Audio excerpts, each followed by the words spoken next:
La actual crisis del coronavirus ha vuelto a recordar a la humanidad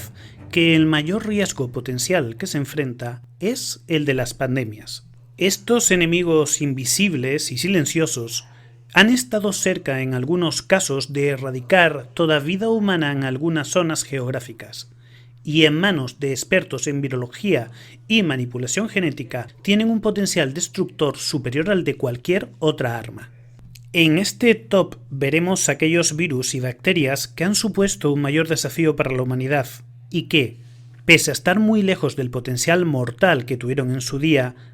nos recuerdan los peligros reales, latentes, que nos han acompañado en las últimas décadas. Bienvenidos a lo que la política esconde. El virus de la inmunodeficiencia humana pertenece a la clase de los lentivirus y es fruto de una zoonosis de los primates a los seres humanos, pero conocido como el virus de la inmunodeficiencia de los simios en el caso de los primates. Pese a la especulación que los teóricos de la conspiración han hecho sobre este tema, la evidencia parece indiscutible hoy en día, pues existen 3 distintas cepas que podrían dar el salto de una especie a otra, pero que no generan inmunodeficiencia en los primates y sí en los nuevos huéspedes. El VIH se transmite por medio de diversos fluidos de los infectados, tales como la sangre, el semen, el fluido vaginal o la leche materna, y actúa afectando al sistema inmune, específicamente las células CD4, macrófagos y dendríticas, provocando con su avance el llamado síndrome de inmunodeficiencia adquirida o SIDA, que es la parte final de la infección que dicho virus provoca. Aunque la evolución en los tratamientos no ha parado y se lleva investigando desde hace más de 30 años, el VIH es eficazmente tratado por combinados de antirretrovirales como el AZT y el resto de fármacos de la terapia antirretroviral de gran actividad conocida por su acrónimo TARGA.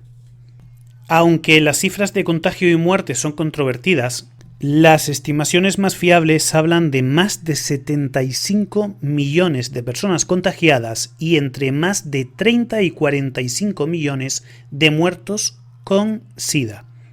Pues este virus no mata a nadie en sí, sino que al destruir su sistema inmune facilita la aparición de toda clase de tumores e infecciones oportunistas.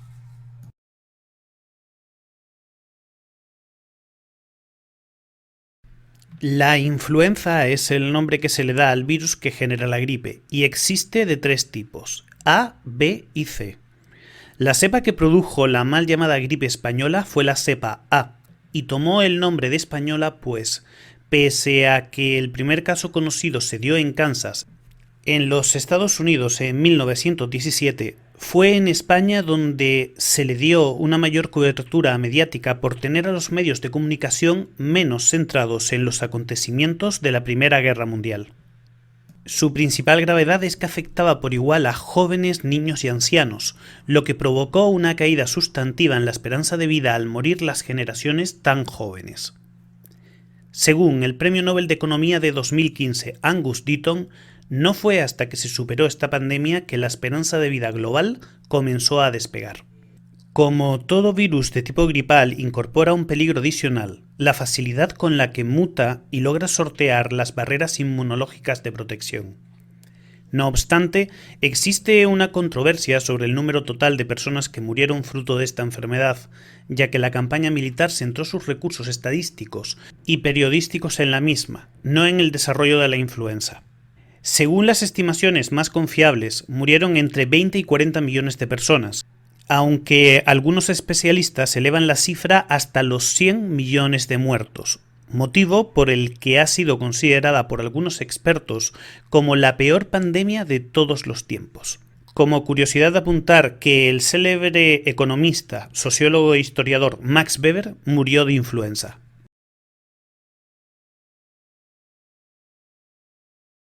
La viruela es fruto del virus de la variola, del que existen registros desde la antigüedad,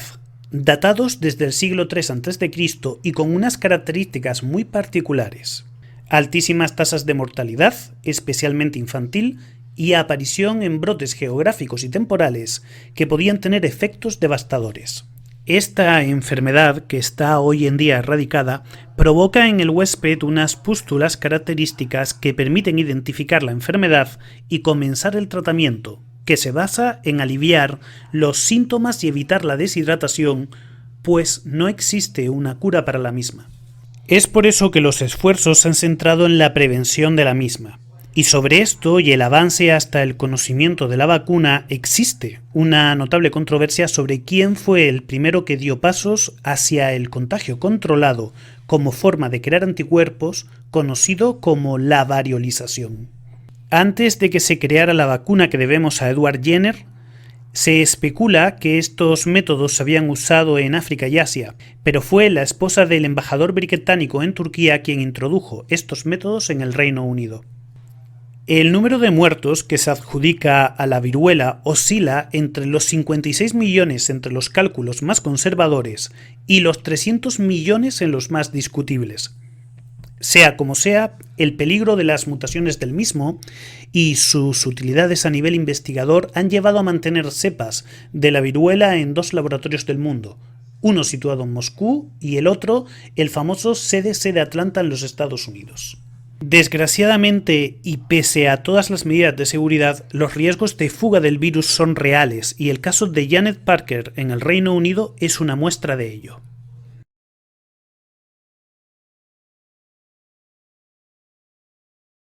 La peste negra, peste bubónica o muerte negra es fruto de una bacteria llamada Yersinia pestis, de cuya existencia existen múltiples registros desde la antigüedad. La primera aparición pandémica se produjo durante el siglo VI después de Cristo en el Imperio Bizantino y se estima que mató unos 25 millones de personas hasta ser controlada en el siglo VIII, tras haber acabado con una cuarta parte de los habitantes del Mediterráneo. Su segundo gran brote tuvo lugar en el siglo XIV, siendo importada desde Asia hasta Europa y provocando por el camino más de 80 millones de muertos, y acabando con una horquilla de la población europea que oscila entre el 40 y el 60% de la misma. Aunque su portador principal son las pulgas y también los piojos, existe un intenso debate sobre cuál es el vector de desplazamiento del mismo, y se discute si fueron las ratas o los seres humanos los que importaron la misma desde Asia a Europa. En el año 2018 se hizo público un estudio de las universidades de Oslo y Ferrara en la que se sostiene que fueron los seres humanos los que actuaron como vectores debido a su pésima higiene, aunque diversos expertos en historia cuestionan esta explicación al juzgar los casos existentes de la peste en zonas rurales incluso hoy en día. Se la conoce como bubónica por las protuberancias que aparecen, llamadas bubones, pero si la infección pasa a los pulmones, hablaríamos ya de peste neumónica y se contagiaría por medio de las gotas microscópicas de saliva que el enfermo expulsa al hablar. Los síntomas de la peste negra aparecen de forma repentina e incluyen fiebre, malestar general, dolor de cabeza, muscular y la aparición del bubón. Y en el caso de la neumónica, incluyen la tos, la dificultad respiratoria y la expectoración espumosa. En el caso de la peste septicémica es mucho más rara e incluye dolor abdominal, sangrado y diarreas. Pese a la gravedad de la enfermedad, hoy en día se detecta con métodos sencillos tales como los hemocultivos y es tratada simplemente con antibióticos como la streptomicina o la doxicilina, y su pronóstico es muy bueno si se recibe el tratamiento dentro de las 24 horas siguientes a la aparición de los síntomas. Aunque no es una enfermedad erradicada aún, su impacto es hoy en día residual y no representa un serio peligro para la humanidad en su conjunto.